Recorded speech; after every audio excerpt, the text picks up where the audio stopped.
So, good evening, ladies and gentlemen. It's my pleasure to welcome you to this keynote session, Composite Innovations in Architecture by Greg Lynn, who is both a professor of architecture as well as being the CEO of a robotics company, Piaggio Fast Forward, and his architectural practice, Greg Lynn Form.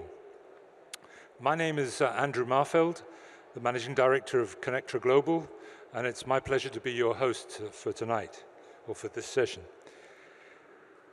Greg is a very interesting person. He has a very mixed background in terms of the specialities he's worked in. So let me share that with you to some extent.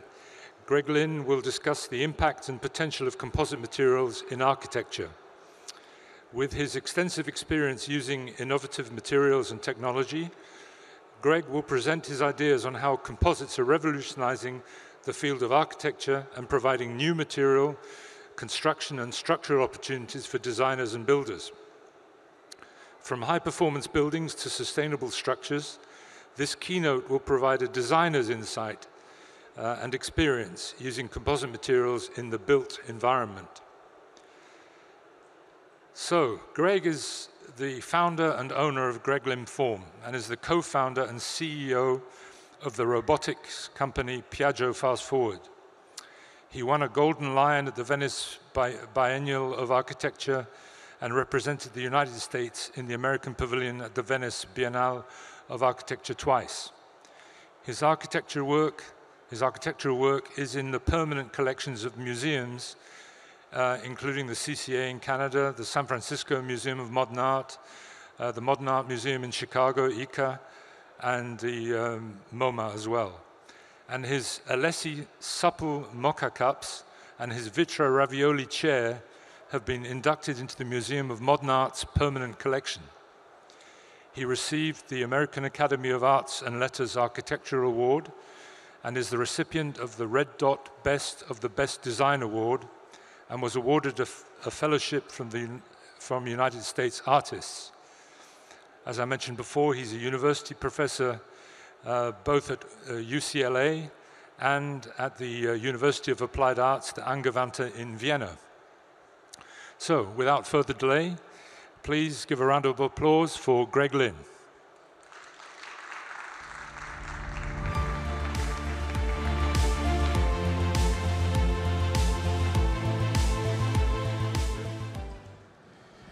Well, so I think it's important that I make it clear that I'm a designer and I'm bringing a designer's perspective to composites. I have a reasonable working knowledge of the principles of composites and thought I would just talk a little bit about how some of those things have impact on the building industry with some other examples outside the building industry as we go.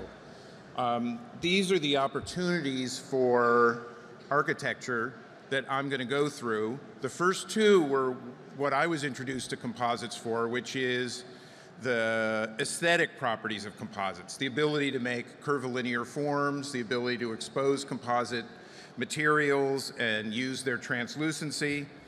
The second three are really about construction and assembly principles of composites and how it can expedite construction and minimize materials.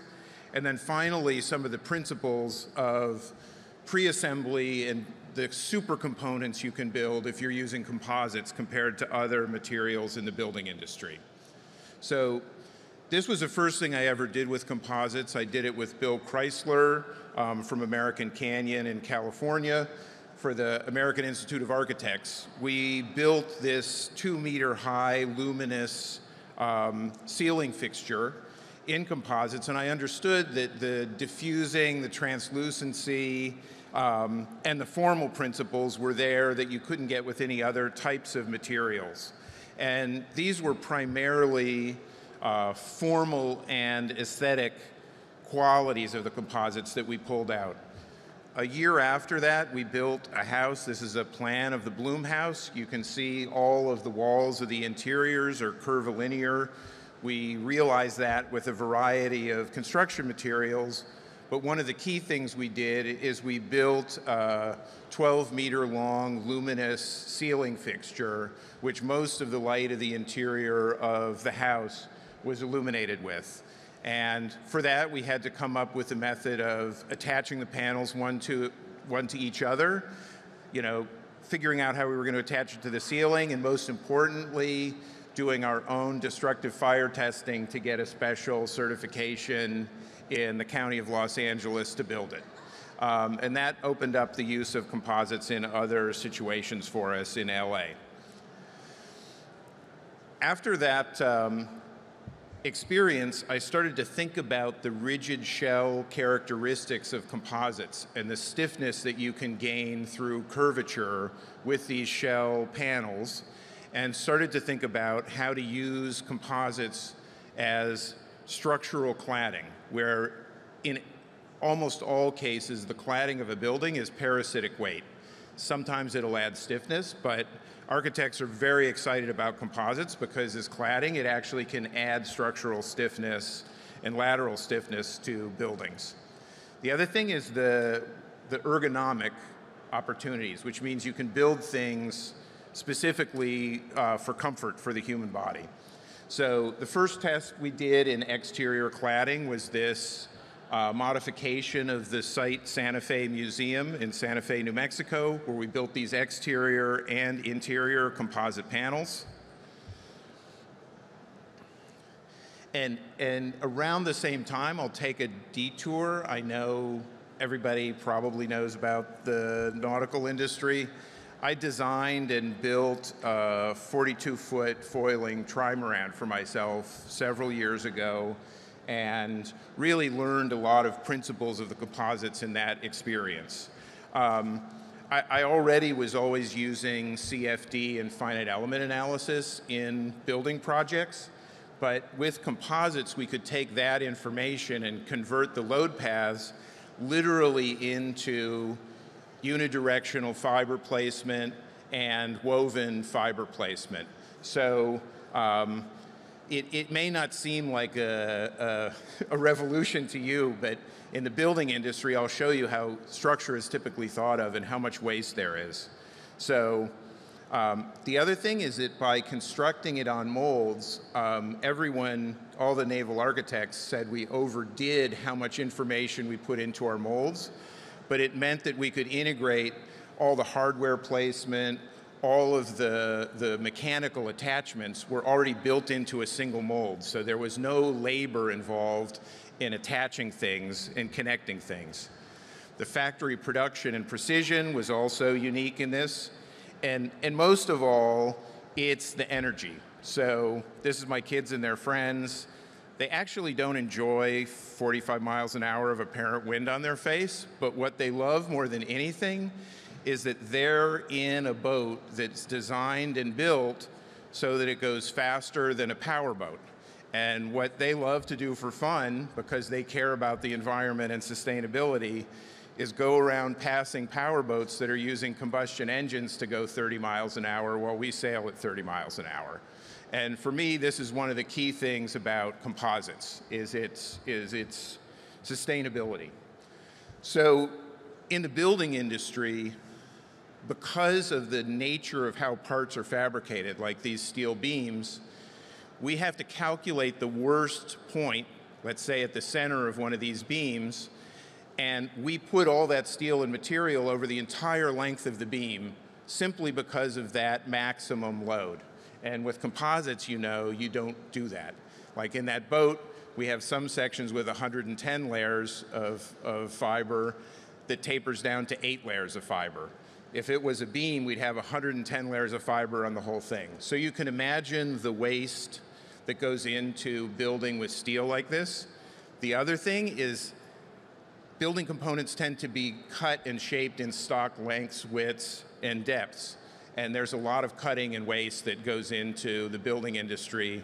And composite solves a lot of those issues in very interesting ways. So less material because you're not standardizing. You're actually doing bespoke fiber placement.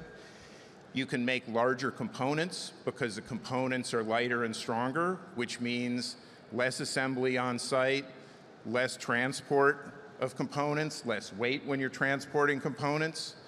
And you can also eliminate subsystems by integrating multiple things into those panels. And I'll show you some examples of that. Obviously, you all know unidirectional fiber. I was asked by the Art Institute to make the world's lightest chair. And I said, well, do you mind if we hang it? And they said no. And I said, okay, well, so we can make a 10-ounce chair that'll hold 500 pounds. Again, by placing all of the fibers in the load paths. In terms of how you're sustainable, with composites, they can be very high performance materials. And with sustainability, comparing the material, whether it's the embedded energy in carbon or the epoxy, against another material like wood, pound for pound, wood's more sustainable. But the number of pounds of wood you use to equal what the carbon fiber is, a carbon fiber shell is always going to win. It's always going to be more sustainable than most of the kinds of materials we build buildings with. Again, the other thing is you're eliminating subsystems, you're eliminating waste, you're saving on transport. And what's also very significant is you don't need as much heavy equipment to move these building components around on site. The Index Awards, which is the premier sustainability award for design from Denmark, contacted me maybe 10 years ago and said, we have an exhibition that goes around the world that makes about 10 stops a year. They have 2 sets of pavilions. Each set of pavilions previous ones got shipped in 6 containers, and it took them a week to set them up. And they asked if we could do better. So with these carbon fiber plates that are nested into one another, we could build 12 pavilions that would fit in half a shipping container. So we eliminated 5.5 containers of shipping around the world 10 times. And they could get built by 2 people in a couple of hours. And their big problem with vandalism turned into a problem with people getting injured when they would try to ride their motorcycles into them to destroy them. So it was stronger, lighter, faster, more efficient, and had all kinds of benefits for them. Also, as an experiment that same year, the Interiors Festival in Kortrijk asked if I could make a moving room. And so we figured out if we're going to move a whole room, we're going to have to make it as light as possible. And the real weight was actually the people inside the room. So you can see this example where we built a custom robotic base with a phone where people could get in and roll around inside this room to just show the ability to do physical motion of building components with composites.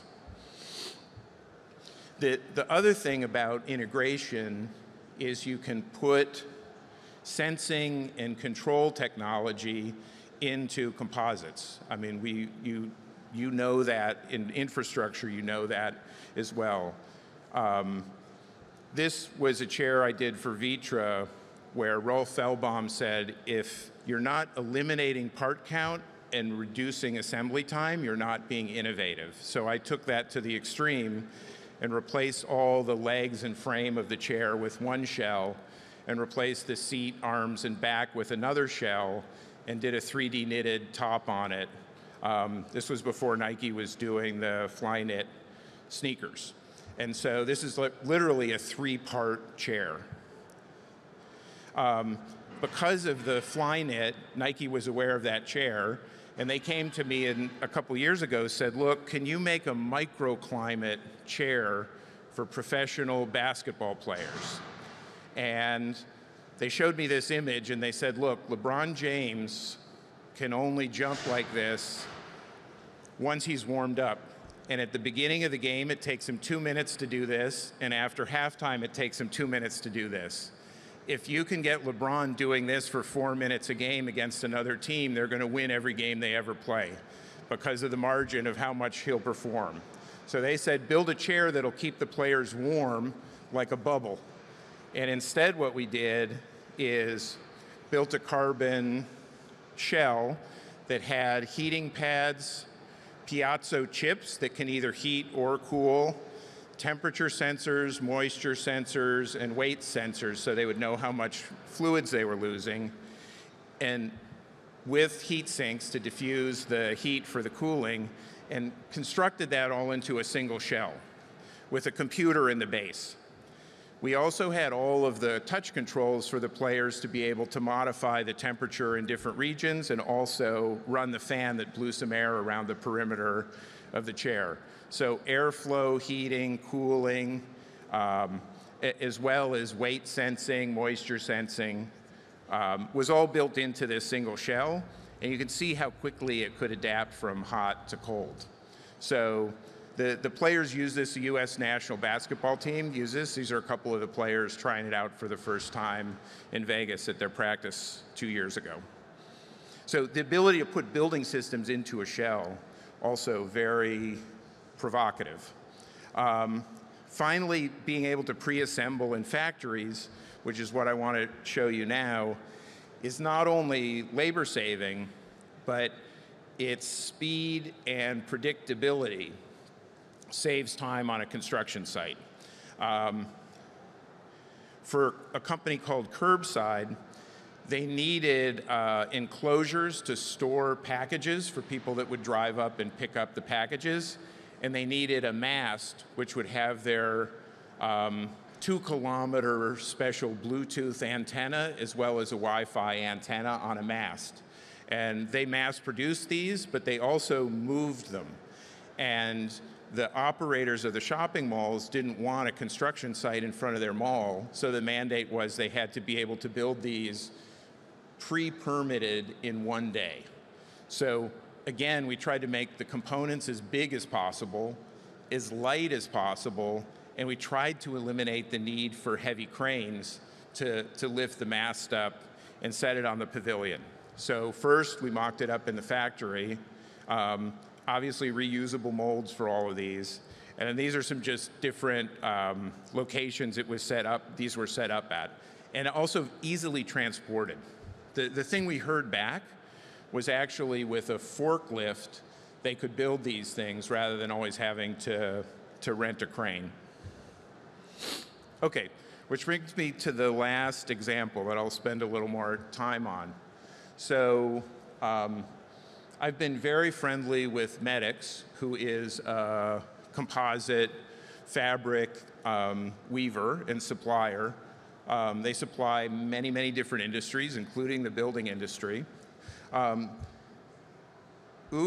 from Medix came to me and said, did I have any ideas about the cladding of a new office building that they're building in Turkey? And we together decided, let's try to eliminate all secondary and tertiary structure, just build a reinforced concrete structure and attach 100% of the cladding to that structure directly and have it be entirely load-bearing. We also said, let's make sure that all of the glass is supported by those load-bearing composite panels, and let's build them in the factory that the office building is attached to and build them as big as possible. So we decided what the largest door in the factory was, and that's what set the dimension of all of the components. So here's a site plan, and you can see the factory right there. Or sorry, you can see the office building there. This is one factory that's about 8 times longer than this, than it is wide here. And here's another factory that's even larger. And this is a staging area. So we can build all of the components, bring them out of the factory, and in some cases even bond components together in the yard and lift enormous components into place in one shot. These are just plans as you move from the lower levels up, but you can see that that entire cladding is all self-structuring and self-supporting, and it attaches to those reinforced concrete party walls and slabs. And then on the roof, there's a large shade structure so that they can have events up on the roof underneath this structure, and that gets built in 2 pieces. We build a left half and a right half, get those out of the factory, bond them together in the yard, and lift it up and put it on the elevator penthouse in one shot. So these are some renderings to just show the scale of some of those super components. This is the front entry, is the biggest wall panel. This is that shade structure that's split in half into a kind of a butterfly, left and right side. These are just some views into some of these big panels, and big piece of glass. Glass actually is very heavy, I think, as you know. And then also views from the interior. This is a total aside, but this is the first building that ever had neural feedback from a focus group to help us make decisions. While we've been designing this, we were approached by a company called Neurable in Boston, and we put these dry EKG headsets with a VR goggles on 23 people and walked them through the building with 5 different versions of the windows, and collected that data and actually used that data in the design of the panels. But this is just to show you kind of the freedom you have with composites to do things you wouldn't normally do. Here, we take our surface modeling very seriously. I mean, we always do Class A surfaces even if we don't need to. But the reason we did it here is we tried to standardize these components as much as possible to eliminate the number of molds.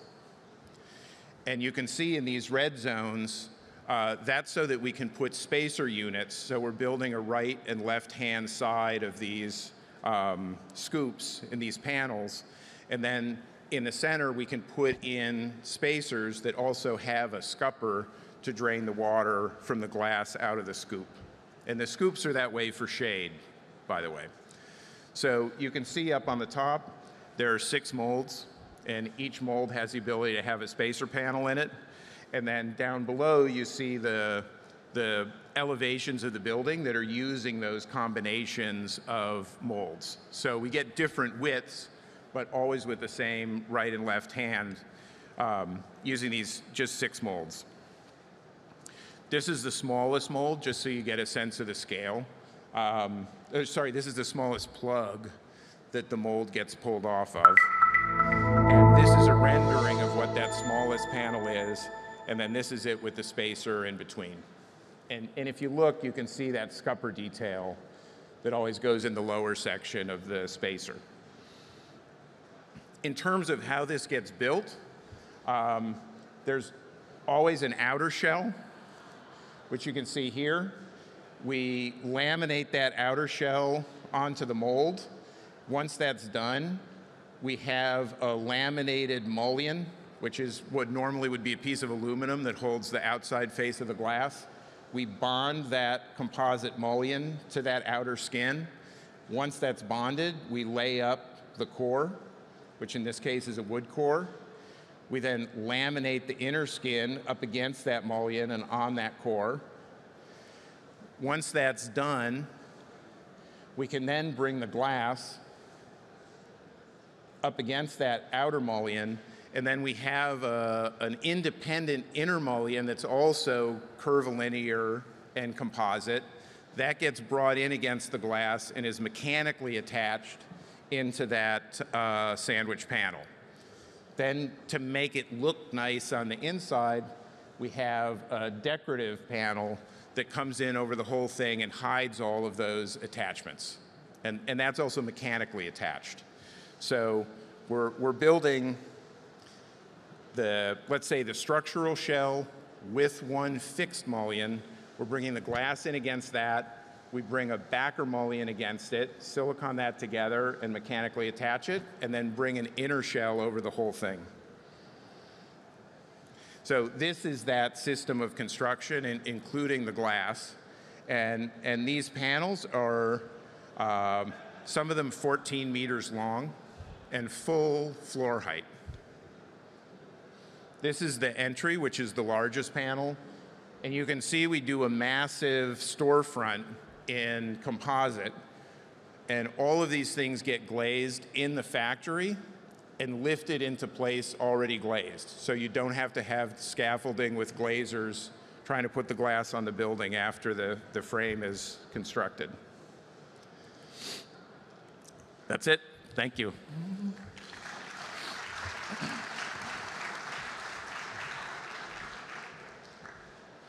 Well, Greg, thank you very much for that very interesting presentation. Lots of ideas there. So it's time for some questions.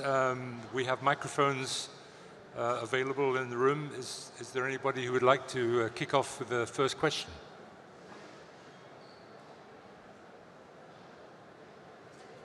No? Okay. Well, it's the end of the day. I guess everybody's looking forward to end of the day drink. But let me, this is an area that I've worked with Jack on for quite some time and raised quite a few questions in my mind. Greg, to what degree do you think lack of knowledge and understanding of composites generally among architects and builders is holding back the evolution? I mean, is there more that should be being done to educate people in those professions about composites? Yeah. So the way I started the talk, most designers, whether it's architects for buildings, whether it's even civil, people tend to think about the formal opportunities and they approach composites as if anything is possible. And like every material, it's got principles. And these are not principles that professionals are taught with continuing education. And they're not principles that people are taught while they're going through their professional training at universities. So no, there is not an awareness of the principles of construction with composites. They tend to rely on structural engineers for that. And frankly, there are some very good structural engineers in the building industry that know composites, but it's a niche. So it definitely holds people back because usually architects will come with a crazy design and say, can you just build this in carbon fiber? And it doesn't work that way. So what could be done to improve the situation? I mean, is there... Education. By who? In the schools. I mean, at UCLA, we have a workshop with organizations that are promoting composites. We have it with composite manufacturers. Even material suppliers donate materials, and we try to graduate 50 students a year or so that know composites. Okay. But I think that's really the only way to get it to happen is in the universities. In the universities, okay. Has that inspired anybody to ask a question? We have a question here. Could we have a microphone, please?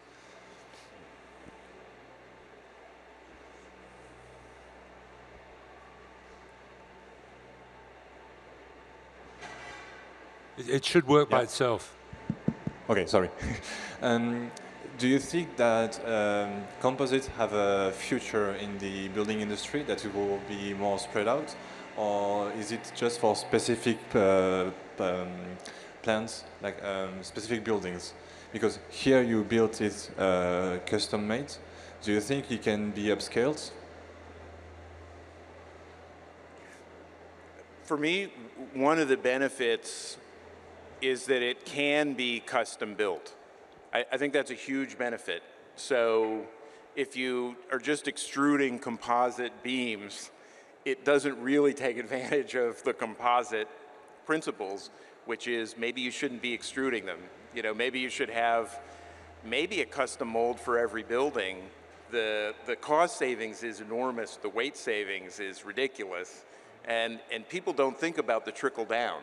That sometimes 2 or 3 people on a job site can replace a crane when you build with composites. So, but I think to not treat it as a bespoke project misses a lot of the benefits.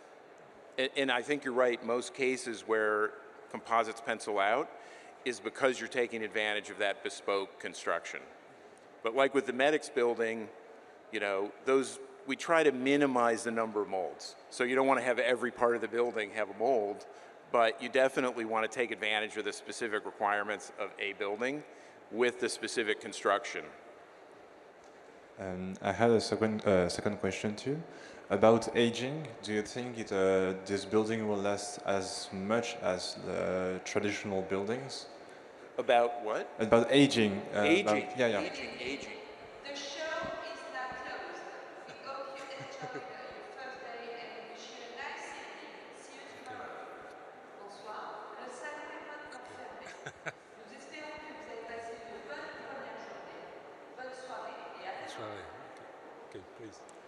Well, the aging, I think, is comparable. It depends on what you're comparing it to. I think the larger question is recycling. And I think a lot of people ask about that, like, what's the full life cycle of the building? So that is a challenge, and I know out there on the floor there are a lot of approaches to solve that challenge. But Thank you. And there's another question behind speaking. Hello, Leo Pupur, Riga Technical University. I'm actually teaching structural engineering to architects. And my question would be, composites are more expensive, but on overall, of course, there are some savings. Have you some calculations how much more expensive? Because if it's just 2 times, it's kind of not that bad if it's 10 times. Thank you. well, so the curbside building, the Bloom House, and the Medics building, which does have an advantage, the Medics building does, they were cheaper than the alternative, to be absolutely honest, because of the requirements. If we were going to do those in steel, or if we were going to do that lantern in glass, it would be much more expensive. With Medics, we're using a lot of offcut and scrap that's been stockpiled for building a lot of those panels, because you don't need a aerospace or wind blade grade composite for the building industry. So we get to use a lot of that scrap that otherwise might not find a home, so that makes it super affordable. Okay, well, many thanks for the questions. I'm sorry I have to bring it to a close right now, but I'd like to thank Greg Lynn once again for coming, giving his perspective on composites in construction. Thank you very much, Greg. Thanks for coming, everybody.